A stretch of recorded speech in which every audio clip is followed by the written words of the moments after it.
Instant আলুর chips. এই রেসিপিটা ছোট বড় সবাই খেতে পছন্দ করে। কোনো প্রকার রোদে শুকানোর ঝামেলা ছাড়াই ইনস্ট্যান্ট এই আলুর চিপসটা তৈরি করতে পারবেন। আসসালামু আলাইকুম প্রিয় দর্শক, welcome back to my channel. আমি জান্নাত। তো আজকের রেসিপিটা আশা করছি সবার কাছে ভালো লাগবে। ভালো লাগলে একটা লাইক আশা করছি এবং চ্যানেলটিকে সাবস্ক্রাইব করে পাশে থাকার অনুরোধ রইল। ইনস্ট্যান্ট আলুর চিপস তৈরি করার জন্য প্রথমেই এখানে আমি 3টি মাঝারি সাইজের আলু নিয়ে নিয়েছি। চেষ্টা করবেন আলুগুলোর সাইজ যেন একই রকম হয়।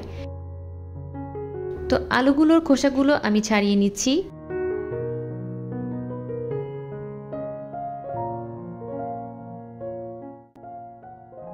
তো সবগুলো আলুর খোসা আমি ছাড়িয়ে নিয়েছি। এখন পাতলা করে এভাবে একটা ছুরির সাহায্যে কেটে নিচ্ছি। আপনারা চাইলে এটাকে বটি দিয়েও কাটতে পারেন অথবা পটেটো পিলার দিয়েও কাটতে পারেন, কোনো সমস্যা নেই।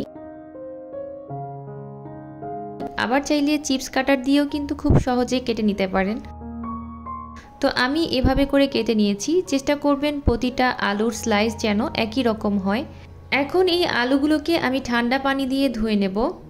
এতে করে আলুর গায়ে একটা আঠালো একটা স্টার্চ থাকে, সেই স্টার্চটা থাকবে না। আর এই আলুর গায়ে যে আঠালো একটা স্টার্চ থাকে, এটা যদি আলুতে থেকে যায় তাহলে কিন্তু চিপসগুলো বেশি ভালো হবে না।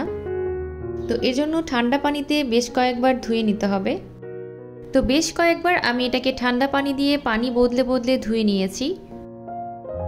তারপর এরকম একটা স্টেইনারে করে পানিটা ছেঁকে নিয়েছি। তো চুলাতে একটা প্যান বসিয়ে দিয়েছি, তাতে পর্যাপ্ত পরিমাণ সয়াবিন তেল দিয়ে দিলাম। আর তেলটা যখন হালকা একটু গরম হয়েছে তখন এক এক করে আলুর স্লাইসগুলো এর ভেতরে দিয়ে দিতে হবে। তো খেয়াল রাখবেন তেলটা কিন্তু বেশি গরম হওয়া যাবে না, মিডিয়াম টু একদম লো আছে এটাকে আমরা ভেজে নেব। তো একটু সময় নিয়ে ভাজলে চিপসগুলো অনেক মচমচে হয়। তো এভাবে আমি সবগুলো আলুর স্লাইস দিয়ে দিচ্ছি।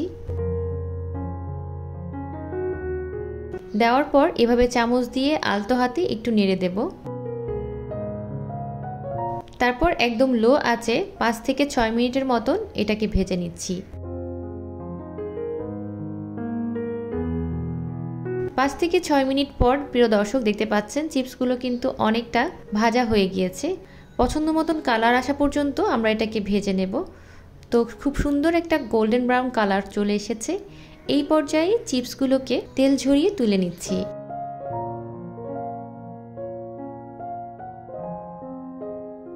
তারপর এর ভেতরে আমি একটু বিট লবণ ব্যবহার করছি। আপনারা পছন্দ মতন সিজনিং ব্যবহার করতে পারেন, কোনো সমস্যা নেই।